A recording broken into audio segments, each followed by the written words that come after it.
हजारों की तादाद में पब्लिक इधर से थी, इधर से आई। हम अपनी जान बचाने के लिए, अपने बच्चों की जान बचाने के लिए सिर्फ भागे घर छोड़ के। बस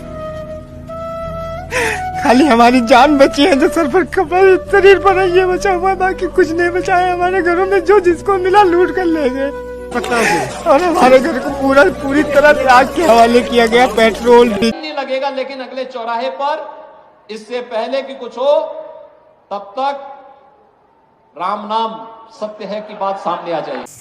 हेलो दोस्तों, स्वागत है हमारे YouTube चैनल ब्लैक नीति में। दोस्तों, बहराइच हिंसे मामले में अब 25 घरों पर बुलडोजर चलेगा। नोटिस भेज दिया गया, 3 दिन का वक्त दिया गया। 3 दिन में आप दुकान खाली कीजिए, घर खाली कीजिए, वरना आपके घरों पर दुकान पर बुलडोजर चल जाएगा। दोस्तों, दुर्गा विसर्जन के दौरान जब जुलूस मुस्लिम मोहल्ला से निकल रहा था, उस बीच ये दंगा हुआ और इस दंगा में एक युवक की मौत हो जाती है। उसके बाद योगी सरकार 2 आदमी का एनकाउंटर कर देते हैं। उसके बाद जैसे हर दंगा में होता है कि हर जगह दुकान में आग लगाना, घर लूटना, ये सब हुआ। दोस्तों, समझने वाली बात है कि जब दुर्गा विसर्जन हो रहा था, जब जुलूस मुस्लिम मोहल्ला से निकल रहा था, तो मस्जिद के पास रोक के डीजे पर अवैध गाना, मतलब एक गंदा गाना बजाया जा रहा था, जिससे किसी को भी आपत्ति हो सकता है। और दोस्तों, वैसे ही भोजपुरी में किस तरह के गाना होते हैं शायद बताने की ज़रूरत है नहीं। जब आप भक्ति में लीला होते हैं, डांस करते हैं, तो अपने झूमे रहते हैं, ना कि आपकी फोकस किसी झंडे पे रहता है, ना आए ना दाएं पे रहता। लेकिन आप वीडियो में देख लीजिए कि जब वीडियो हो रहा था, हज़ारों मोबाइल वीडियो रिकॉर्ड कर रहा था, तो आप क्या दिखा रहे थे? एक युवक मतलब किसी के घर पे चढ़ के झंडा, जो भी झंडा था, उसको उतारा। ये बहुत बड़ा हिम्मत था दोस्तों, और ये बात किसी को भी बुरा लग सकता था। वही हुआ। इसी बीच दंगा भड़क जाती है और युवक की गोली लगने से मौत हो जाती है। 2 मिनट में ये दंगा रुक सकता था, लेकिन पुलिस प्रशासन यूपी के कुछ नहीं किया, ये दंगा होने दिया। इस बात से साफ जाहिर है कि ये दंगा कराया गया, और इस दंगा के पीछे क्या है आपको अगले 2 मिनट में समझ में आ जाएगा। दोस्तों, ये दंगा इतना भड़क गया कि लोगों को जान तक चली गई। ये दुख की बात है कि किसी की जान गई, ये दुख की बात है, नहीं जाना चाहिए दोस्तों। लेकिन जब दंगा होते हैं तो ऐसा ही कुछ हो। जैसे ही दंगा भड़क गया, जगह जगह आग लगाना शुरू कर दिया, घरों को लूटने लगा, घरों में आग लगाने लगा। उन लोग के घरों में भी आग लगी जिसका कोई कसूर भी नहीं था। जब दोस्तों दंगा होता है तो इस तरह की जो आम बात है हर दंगे में देखा जाता है। लेकिन दोस्तों, अब सवाल है कि दंगा क्यों हुआ, क्या दंगा कराया गया है, इसके पीछे का रणनीति क्या है? आप थोड़ा 2 मिनट मेरी बात को सुनिएगा दोस्तों।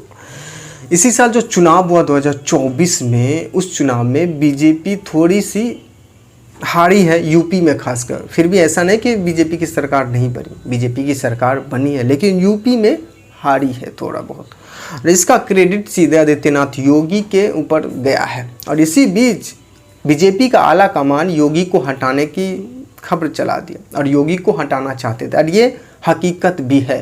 और इस बात का इल्म योगी जी को भी है। योगी जी को भी पता है कि हमें हटाना चाहते हैं बीजेपी के आला कमान। इसी बीच केशव प्रसाद मौर्य को दिल्ली बुलाना, अमित शाह से मुलाकात करना, ये खबर और भी भारत की राजनीति में थोड़ा तहलका मचा देता है दोस्तों।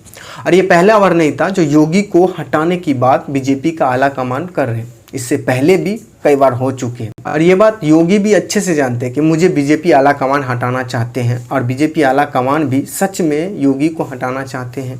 लेकिन अब ये इतना आसान नहीं है। ये इसलिए नहीं कि योगी एक ब्रांड बन चुका है, योगी का एक अपना फैन फॉलोइंग है, ऐसा कुछ भी नहीं। इसमें बीजेपी की पर्दाफाश की कहानी छुपा हुआ दोस्तों। अगर योगी को हटाते हैं तो बीजेपी एक्सपोज हो जाएगा। जो बीजेपी की रणनीति है, हिंदुत्व वाली रणनीति है, नफरत वाली राजनीति है, वो सामने आ जाएगी। इसलिए बीजेपी अभी थोड़ा सा डर रही है योगी को हटाने में। यूपी में चुनाव से पहले दंगा होना ये संजोग नहीं हो सकता, ये सोची साची रणनीति है।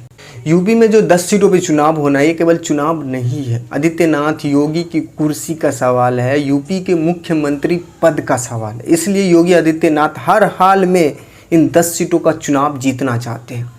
जीतेंगे तभी आदित्यनाथ सीएम बने रहेंगे, नहीं तो सीधा सीधा बीजेपी के आला कमान हटा देंगे।